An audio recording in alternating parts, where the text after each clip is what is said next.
भारत वो देश है जिसका एक ही सिद्धांत है, वसुधैव कुटुंबकम, जिसका अर्थ है पूरा विश्व भारत का परिवार है।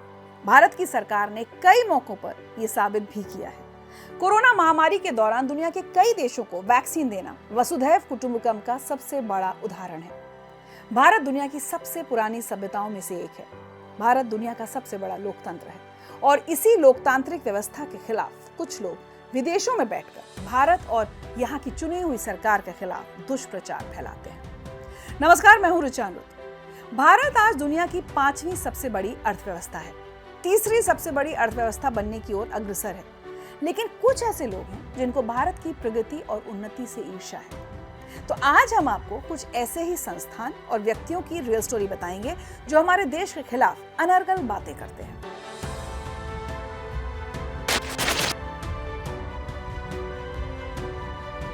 8 और 9 अप्रैल 2024 को अमेरिका के मिशिगन विश्वविद्यालय में the social media and society in India conference आयोजित की गई, जो कहने को तो संस्कृति, राजनीति, नीति, उद्योग और गलत सूचनाओं के प्रचार प्रसार पर चर्चा और वर्कशॉप वाला अपनी तरह का सबसे बड़ा सम्मेलन था।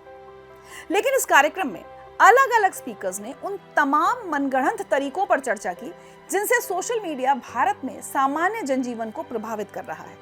ये मिशिगन विश्वविद्यालय में पहला नहीं बल्कि चौथा आयोजन था जिसमें भारत में सोशल मीडिया और सामाजिक ताने बाने पर विशेष चर्चा की जाती रही है। इस कार्यक्रम की खास बात यह है कि इसमें ऐसे भारतीयों को बुलाया जाता है जो अधिकतर वामपंथी विचारधारा के लोग होते हैं, या आसान भाषा में कहें तो उन लोगों को आमंत्रित किया जाता है जो फुल वॉल्यूम में भारत की सरकार और प्रधानमंत्री नरेंद्र मोदी की निंदा कर सके। The social media and society in India conference की मेजबानी यूनिवर्सिटी ऑफ मिशिगन के जॉयजीत पाल और टॉड स्टुअर्ट जैसे फैकल्टीज ने की थी। सम्मेलन में इन्होंने ऐसे मुद्दों को शामिल किया जो समस्याग्रस्त हैं, लेकिन साथ ही उन्होंने प्रधानमंत्री नरेंद्र मोदी पर भी कीचड़ उछालने में कोई कोर कसर नहीं छोड़ी। इस सम्मेलन में भारत से 20-30 लोगों को आमंत्रित किया गया।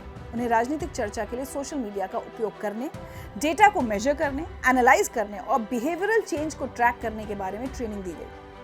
इनकी पिछली वर्कशॉप येल यूनिवर्सिटी और वॉटन यूनिवर्सिटी के सहयोग से आयोजित की गई थी। जॉयजीत पाल नरेंद्र मोदी और हिंदू राष्ट्रवाद के खिलाफ बोलते और लिखते रहे और वो खुद जॉर्ज सोरोस और कांग्रेस नेता राहुल गांधी के बड़े समर्थक और प्रशंसक हैं। परेशानी की बात यह नहीं कि यूनिवर्सिटी ऑफ मिशिगन में भारत और भारत सरकार के खिलाफ बातें कही और सुनी गई। ये कार्यक्रम तब एक तरफा चर्चा का विषय बन गया जब सिर्फ अमिताभ दुबे को सम्मेलन में हिस्सा लेने के लिए आमंत्रित किया गया। अमिताभ दुबे का परिचय हम आपको दे देते हैं। अमिताभ दुबे भारतीय राष्ट्रीय कांग्रेस के पार्टी प्रवक्ता हैं, जो राजनीति से एकमात्र प्रतिनिधि थे। किसी को भी आश्चर्य होगा कि एक पार्टी प्रवक्ता को ऐसे सम्मेलन में हिस्सा लेने के लिए क्यों आमंत्रित किया जाता है जो अपने ही देश के खिलाफ बोलता हो, दावा करता हो कि देश में हो रहा लोकसभा चुनाव ही नहीं, देश का लोकतंत्र भी खतरे में है। इसी तरह नफरत फैलाने और उनका समर्थन करने वाले वामपंथी झुकाव वाले मीडिया घरानों के पत्रकारों को भी आमंत्रित किया गया। हम आपको सम्मेलन में बुलाए गए लोगों की लिस्ट दिखाते हैं। इस लिस्ट में मौजूद नामों पर गौर कीजिए। आप आश्वस्त हो जाएंगे कि लिस्ट में शामिल 100% लोग लेफ्ट विचारधारा से प्रेरित हैं या फिर उनका झुकाव इंडी अलायंस की तरफ है। आप थोड़ी सी रिसर्च करेंगे तो इन सभी का फुल बायोडेटा आपको मिल जाएगा। ये कवायद पिछले 6 महीने से यूनिवर्सिटी ऑफ मिशिगन में चल रही है, जहां मुख्य तौर पर कांग्रेस और उसके सहयोगी दलों के लोगों को बुलाकर ट्रेनिंग दी जा रही है। ये ट्रेनिंग लोकसभा चुनावों और मतदाताओं को प्रभावित करने के लिए सोशल मीडिया को एक टूल की तरह इस्तेमाल करने की है। पूरी दुनिया ने कांग्रेस नेता राहुल गांधी को लंदन में विश्वविद्यालयों और कैंटीन में भाषण देते, भारत की मोदी सरकार के खिलाफ दुष्प्रचार करते और विदेशी धरती पर भारत को अपमानित करते देखा और सुना है। यहाँ तक कि राहुल गांधी ने भारत के लोकतंत्र को बचाने के लिए मदद की गुहार भी लगाई थी। It's important for you too. It's not just important for us. We'll deal with our problem. But you must be aware that this problem is going to play out at a global scale. It's not just going to play out in India, right? And what you do about it is of course up to you. But you must be aware that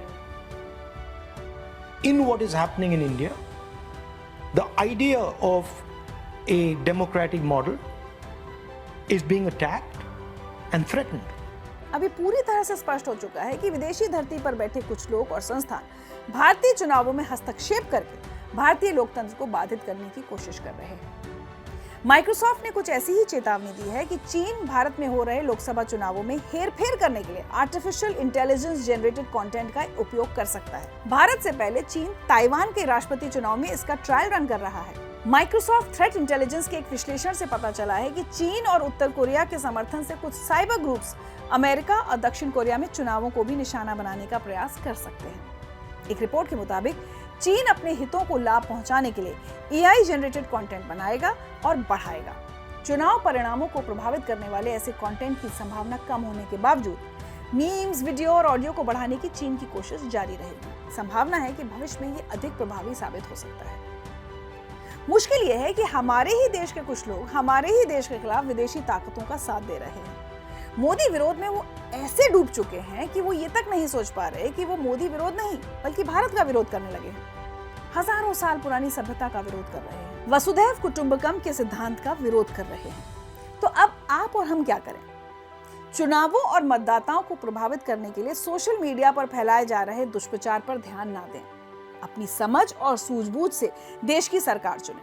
ऐसी सरकार जो देश, हमारे और आपके विकास के लिए काम करे। आज के लिए इतना ही।